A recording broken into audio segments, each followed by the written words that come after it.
Good morning, everyone. Today we will learn about respiration in humans.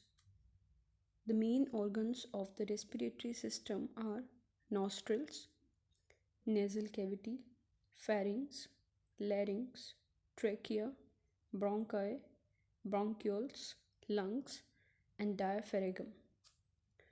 This is a diagram of respiratory system of human beings.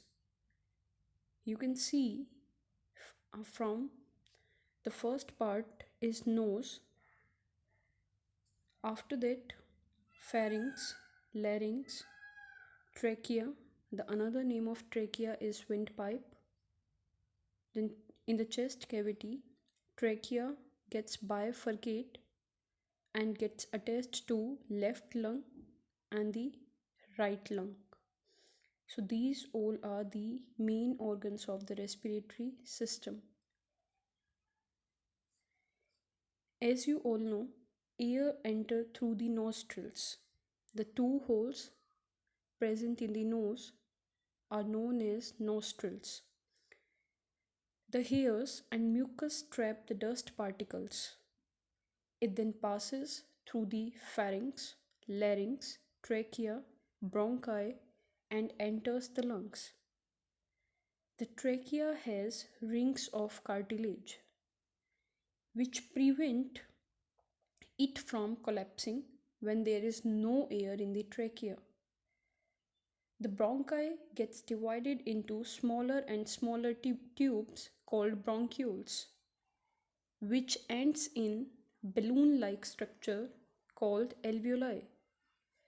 The alveoli is richly supplied with blood vessels and increase the surface area for exchange of gases. So this is a diagram of alveoli. You can see alveoli are balloon-like structure and alveoli increases the surface area for exchange of gases. What about mechanism of breathing? As you all know, when we breathe in air, this is called inhalation. The muscles of the diaphragm contract. In the first diagram, you can see the muscles of the diaphragm contract and moves downward. When the muscles of the diaphragm contract and moves in the downward direction, then the chest cavity expands. And if the chest cavity gets expanded, the volume of the chest cavity gets increased. So, more air enters into the lungs. In the second case, when we exhale, when we breathe out in air, the muscles of the diaphragm relax. When the muscles of the diaphragm relaxes, then it moves upward. If the muscles of the diaphragm relaxes and moves upward, the volume of the chest cavity gets reduced. So air goes out of the lungs. You can see in this diagram, it will get more clear to you. The next topic is transportation in human beings. What is the meaning of the term transportation? Transportation means to carry one thing from one place to the another place. Like when we studied about Golgi apparatus. The function of the Golgi apparatus is storage, modification and packaging of the products and transport the products to the target organ. Same transportation in human beings is done by the circulatory system.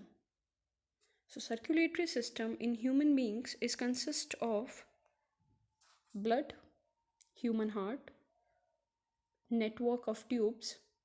Networks of tubes consist of arteries, veins and capillaries. So first, let us discuss about blood. Blood is a fluid connective tissue. The fluid part of the blood is called plasma. The blood has four major components: RBC, WBC, plasma, and platelets. Plasma is the liquid part of the blood. RBC, red blood corpuscles, or you can say red blood cells. As you know, as the name suggests, RBC red blood cells. Why RBCs are red in color? Because they contain a red color pigment called hemoglobin. The centrally located element in the structure of hemoglobin is iron. Hemoglobin has affinity to bind with the oxygen, so the name of the hemoglobin is oxyhemoglobin. So, hemoglobin is a carrier of oxygen in the human body. The function of blood to transport food, oxygen, and waste product. We have discussed that it consists of plasma, red blood cells, white blood cells, and platelets. The lifespan of RBC is 120 days. WBC, white blood cells, they are known as soldiers of the body because they fight against any viral, any bacterial infection.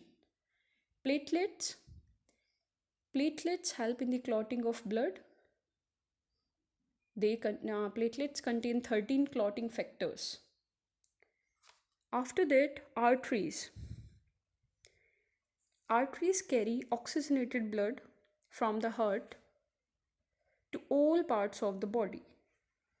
They are thick walled and they do not have valves. Veins carry impure blood or deoxygenated blood from all parts of the body to the heart. They are thin walled and they have valve. Capillaries, they are very narrow blood vessels which connect arteries and veins together. They are 1 cell thick. The exchange of food, water, oxygen, and carbon dioxide between the blood and cells takes place through the capillaries. Thank you.